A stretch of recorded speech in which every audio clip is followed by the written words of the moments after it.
보험 광고는 손해보험협회 광고 심의 기준을 준수하였으며 유효 기간은 심의일로부터 1년입니다.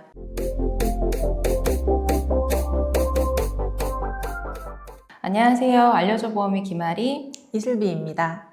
아리 팀장님, 요즘에 점심시간에 식당에 가면 메뉴판보다 주식 차트 보고 계신 분들이 더 많은 거 아세요? 요즘 보면 주식 안 하는 분들이 없는 것 같아요. 제 친구는 어제 나 삼전층수 높아서 공기가 희박해 하면서 거의 울더라고요. 맞아요. 요즘 주식 안 하는 분 찾기가 더 힘들죠. 그런데 문제는 의욕만 앞서서 뛰어들다가 내 자산이 위험해질 수 있다는 거예요.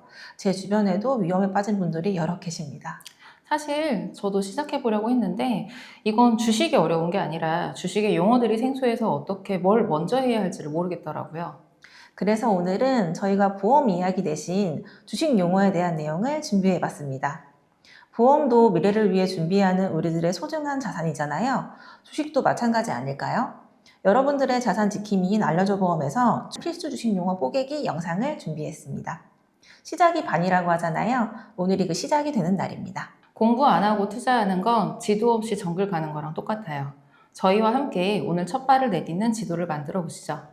알고 보면 별거 아니거든요. 시작은 하고 싶은데 용어가 외계어 같아서 포기하셨던 분들 오늘 채널 고정하셔야 합니다. 아리 팀장님, 우리가 오늘 주식 용어에 대한 내용을 다루려고 좀 주식의 정의에 대해서 좀 쉽게 알려드리자 해서 찾아보다가 주식? 그거 그냥 빨간불 들어오면 기분 좋고 파란불 들어오면 밥맛 떨어지는 거 아니야? 라는 글을 봤어요. 네, 뭔가 맞는 말 같긴 한데 그건 주식의 결과지 정의가 아니죠.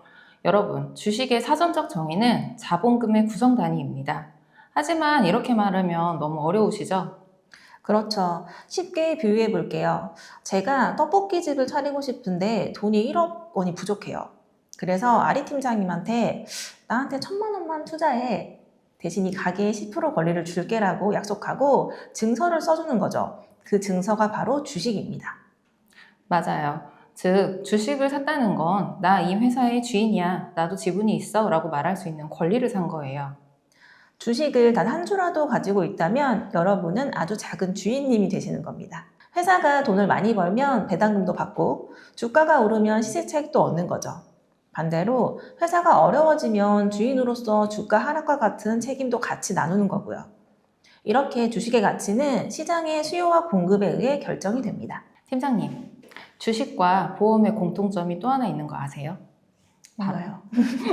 바로 타이밍이에요. 보험 가입이 타이밍이 중요한 것처럼 주식 투자에도 타이밍이 중요하거든요. 대부분 주식 투자를 하지 않는 분들은 주식 시장의 거래가 24시간 돌아간다고 생각하시기도 하는데 가장 활발하게 거래할 수 있는 시간은 정해져 있습니다. 바로 정규장이죠. 맞아요. 거래량이 많고 활발하게 이루어지는 시간은 오전 9시부터 오후 3시 30분까지 이 6시간 반이 주식시장의 공식 업무 시간이에요. 이 시간을 놓치면 내가 원하는 가격에 바로 거래를 체결시키기 어렵습니다.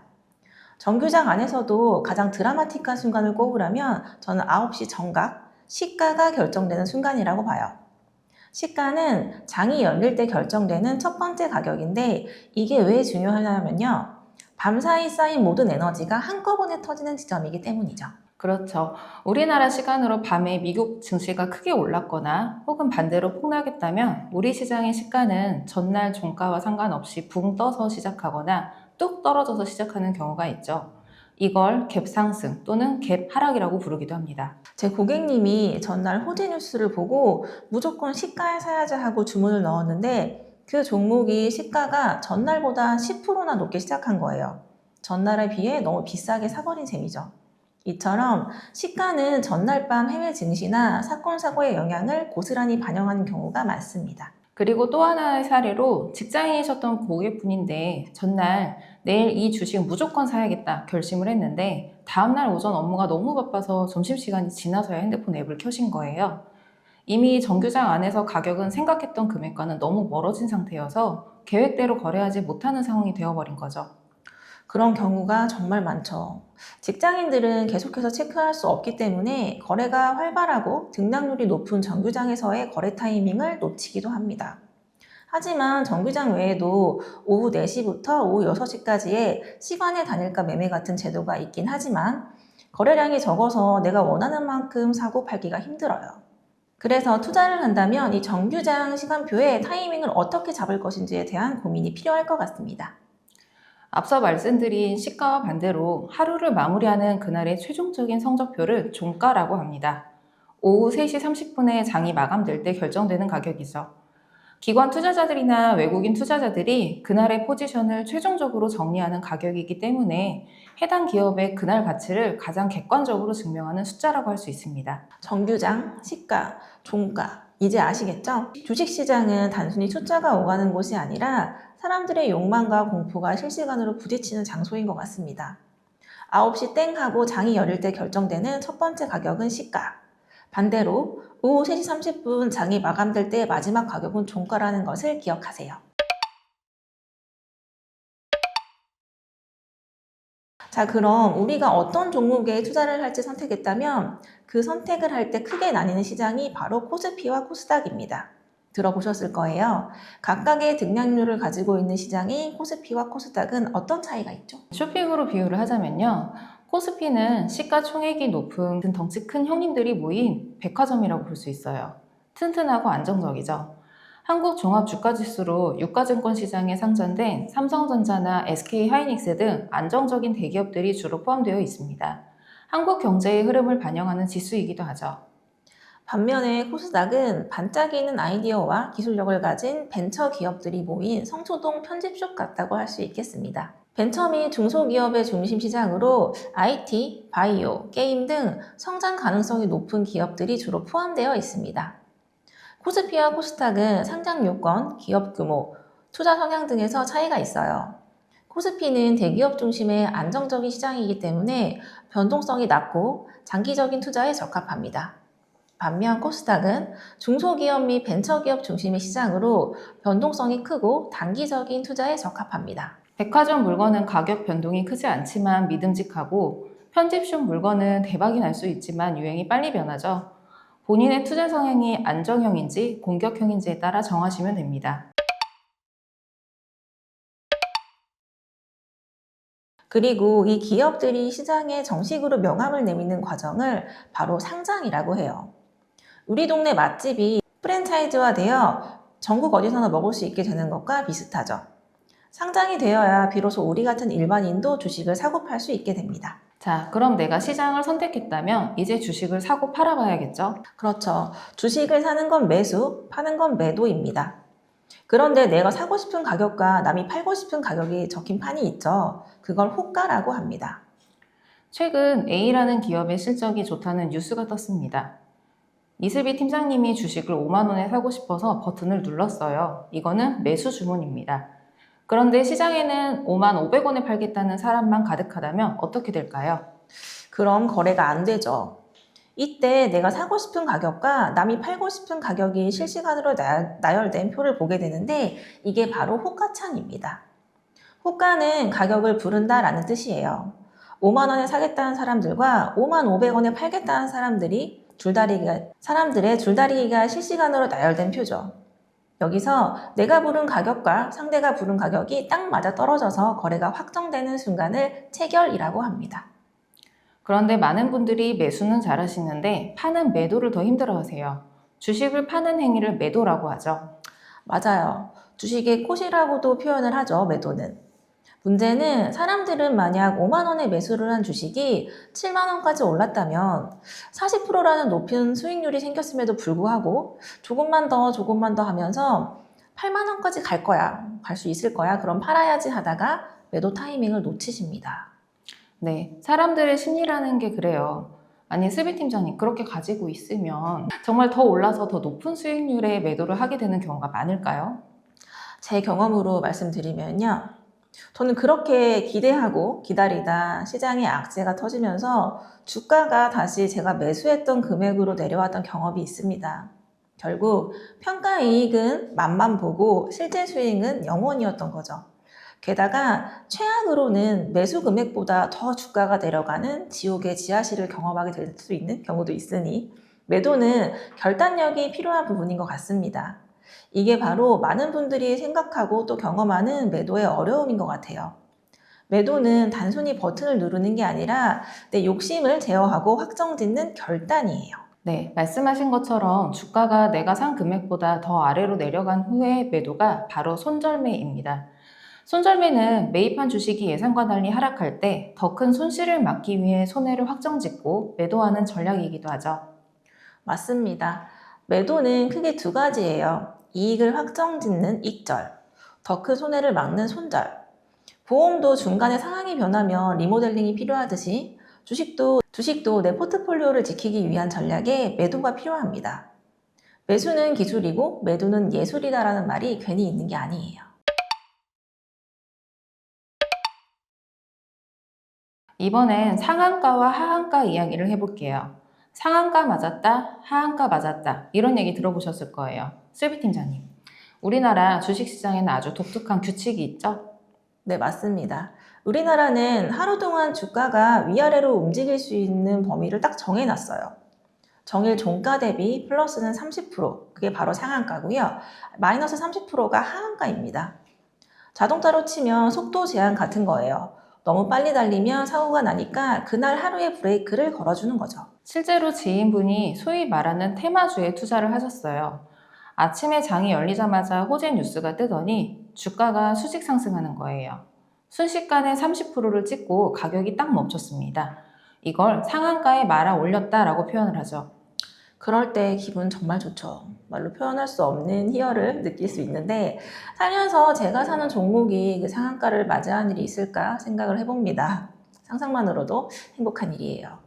그런데 반대의 경우도 있어요. 예상치 못한 악재가 터지면 주가가 마이너스 30%까지 수직 하락해서 더는 팔 수 없는 상태가 되는데 이게 바로 하한가입니다. 팔려는 사람은 수백만 명인데 사려는 사람이 아무도 없어서 거래가 되지 않는 아주 공포의 순간이죠. 그래서 주식은 사는 것보다 파는 것, 즉 매도가 훨씬 중요한 겁니다. 아무리 상한가를 두 번이나 친 주식을 들고 있고 수익률이 60% 넘게 났다고 해도 매도를 하지 않았다면 실제 수익이 아닌 거잖아요. 내일 한 번 더 상한가 가면 팔아야지 하고 생각하다 다음날 아침에 갑자기 악재가 나오면 바로 하한가로 직행해 버리기 때문에 팔고 싶어도 사주는 사람이 없다면 매도 체결이 안 되는 거죠. 수익을 다 반납하고 손해를 보고 나서야 빠져나오는 일도 굉장히 많아요. 슬비 팀장님은 주식하면 가장 보람찰 때가 언제일 것 같으세요? 저는 단연 배당을 받았을 때일 것 같아요. 역시 배당이죠. 배당은 기업이 영업활동을 통해 벌어들인 이익을 일부 주주들에게 현금이나 주식으로 나눠주는 보상입니다. 보험으로 따지면 계약자 배당금과 같은 비슷한 성격이라고 볼 수가 있겠네요. 맞습니다. 실제로 제가 아는 한 은퇴 설계 고객님은 고배당주 위주로 포트폴리오를 짜셨어요. 주가가 조금 흔들려도 매년 들어오는 배당 수익률이 은행 예금보다 높으니 마음이 편하다고 하시더라고요. 그게 주식 투자의 진짜 매력인 것 같아요. 주주님, 저희 기업에 투자해주셔서 감사합니다 하고 들어오는 배당금은 재투자의 재원이 되기도 하고 많게는 생활비가 되기도 하죠. 기업의 이익을 공유받는 진정한 주주권 행사인 셈입니다. 팀장님, 만약 A 주식은 10만 원이고 삼성전자는 7만 원인데 그럼 A 회사가 삼성전자보다 더 큰 회사인 건가요? 정말 많은 분들이 오해하는 부분이에요. 주가만 보고 회사의 크기를 판단하는 건 말이에요. 여기에서는 바로 시가총액을 이해하셔야 합니다. 주가는 단순히 피자 한 조각의 가격일 뿐이지 피자 한 판 전체의 가격이 아니거든요. 맞습니다. 시가총액은 현재 주가 곱하기 발행 주식 수를 말해요. 즉, 그 회사를 통째로 사려면 얼마가 필요한지를 보여주는 진짜 몸값이죠. 만약 주당 가격이 1,000원인 소형주에 제가 전 재산을 넣었다고 하면 주가가 싸니까 나중에 10,000원만 가도 10배는 벌겠지? 할 수 있겠죠. 그런데 이 회사는 주식수가 너무 많아서 시가총액이 이미 조단위였어요. 몸집이 너무 무거워서 주가가 오르기 힘든 구조였던 거죠. 반대로 주가는 100만 원인데 주식 수가 적은 회사는 시가총액이 작을 수 있어요.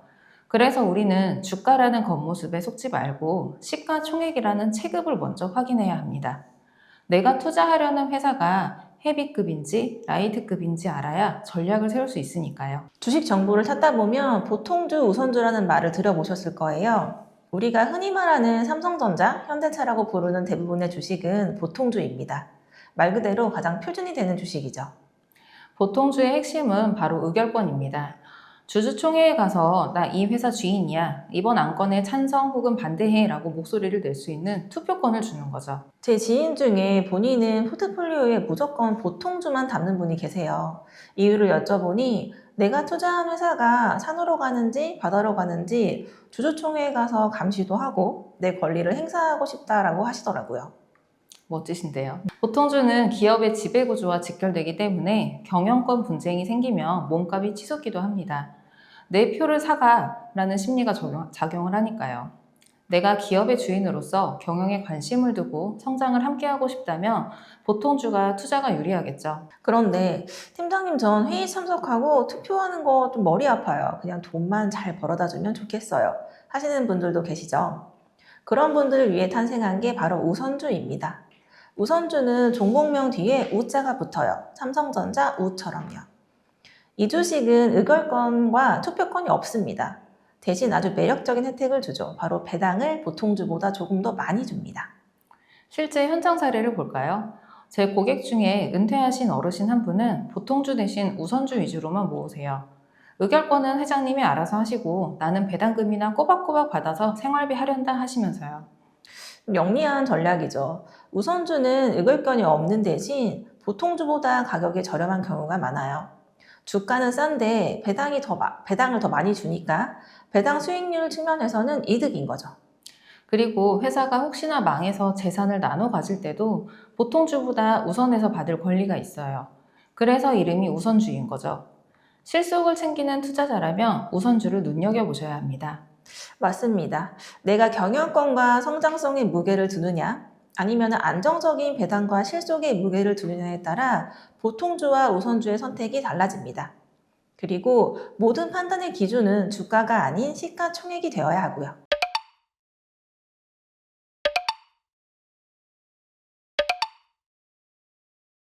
팀장님, 저희가 보험 설계할 때 가장 강조하는 게 뭐죠? 바로 보장 자산의 분산이잖아요. 암만 준비하지 말고 뇌 심장도 골고루 준비하시라. 맞습니다. 주식도 똑같아요. 많은 분들이 이 종목 대박이라는 말 한마디에 전 재산을 넣으시는데 이건 투자라고 하기보다는 도박에 가깝죠. 그래서 필요한 게 바로 분산 투자입니다. 사례로 보면 특정 바이오 종목에 많은 주식을 사들인 후 회사의 임상시험 결과가 안 좋게 나오면서 하루아침에 주가가 하한가로 직행하면서 자산의 80%가 사라지는데 사흘도 안 걸리는 일이 일어나기도 합니다. 너무 안타깝죠. 반면 자산을 반도체, 미차전지, 그리고 배당주로 세등분해서 나누어 매수를 해서 반도체가 안 좋을 때는 배당주가 버텨주고 2차전지가 오를 때 수익을 극대화하는 분산 투자 전략으로 수익을 본 사례도 있었습니다. 서로 다른 성격의 종목을 바구니에 담아야 한꺼번에 깨지는 걸 막을 수가 있습니다. 주식시장에 계란을 한 바구니에 담지 말아라는 말이 있는 것처럼 말이죠. 그런데 팀장님, 나는 종목 고를 시간도 없고 분석할 자신도 없어요 하시는 분들은 어떻게 분산 투자를 해야 할까요? 그럴 때 가장 좋은 도구가 바로 ETF라고 하는 상장지수 펀드입니다. 주식시장의 종합 선물 세트라고 보시면 돼요. 예를 들어 K반도체 ETF를 한 주만 사도 그 안에는 삼성전자, SK 하이닉스 등 수십 개의 반도체 기업이 골고루 들어가 있거든요. 맞아요. 보험으로 치면 여러 특약이 골고루 들어있는 종합보험 같은 느낌이죠. 개별 종목 하나가 휘청여도 전체 바구니는 안정적이니까 초보 투자자분들에게는 좋은 분산 투자법이 될 수 있죠. 수수료도 일반 펀드보다 저렴하고요. 자, 그럼 무엇을 살지 결정했다면 언제 살지를 고민해야 합니다. 이때 필요한 게 바로 차트를 분석하는 기술적 분석이에요. 기술적 분석이라고 하면 다들 어렵게 생각을 하시는데 쉽게 말해 돈의 흐름이 남긴 흔적을 찾는 거예요. 이동 평균선이라는 가격의 흐름을 따라 만들어진 선을 보며 분석을 하는 방법입니다.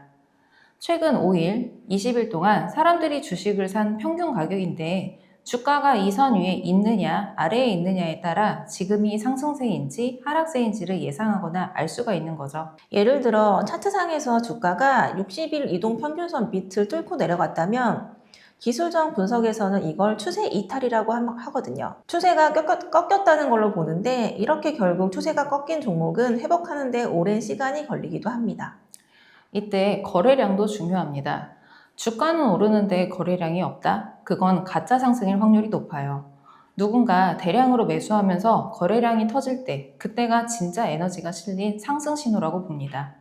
차트는 거짓말하지 않아요. 사람들의 공포와 탐욕이 숫자로 기록된 성적표니까요. 오늘 알려줘 보험에서 준비한 주식 용어 뽀개기 어떠셨나요? 사실 보험 이야기 할 때보다 좀 더 신났던 것 같습니다. 맞아요. 그런데 저희가 오늘 주식 이야기를 길게 드린 이유가 진짜 있습니다. 보험도 주식도 결국 우리 가족의 미래를 위해 준비하는 소중한 자산이기 때문이에요. 한쪽으로만 치우치지 않게 균형을 잡는 것. 그게 바로 저희 같은 전문가들이 존재하는 이유 아니겠어요? 주식시장은 3시 30분에 문을 닫지만 여러분의 소중한 자산을 지키고 키우는 일은 24시간 쉬지 않고 계속되어야 합니다. 오늘 배운 시가, 종가, 배당, 분산 투자 등과 같은 용어들이 여러분의 자산을 지키는 든든한 지표가 되었길 바랍니다. 시작이 반이다 라는 말처럼 오늘 영상을 끝까지 보신 여러분은 이미 주린이의 탈출을 절반은 성공하신 겁니다. 주식도 보험처럼 기초가 탄탄해야 흔들리지 않는 성공을 거둘 수 있다는 점 꼭 기억해 주세요. 오늘 영상이 여러분의 자산 관리에 작은 등불이 되었다면 구독, 좋아요, 알림 설정까지 부탁드립니다. 여러분의 자산 지킴이인 알려줘 보험, 저희는 다음에 더 유익하고 든든한 정보로 찾아오겠습니다. 지금까지 알려줘 보험의 김아리, 이슬비 팀장이었습니다. 오늘도 성투하세요. 감사합니다.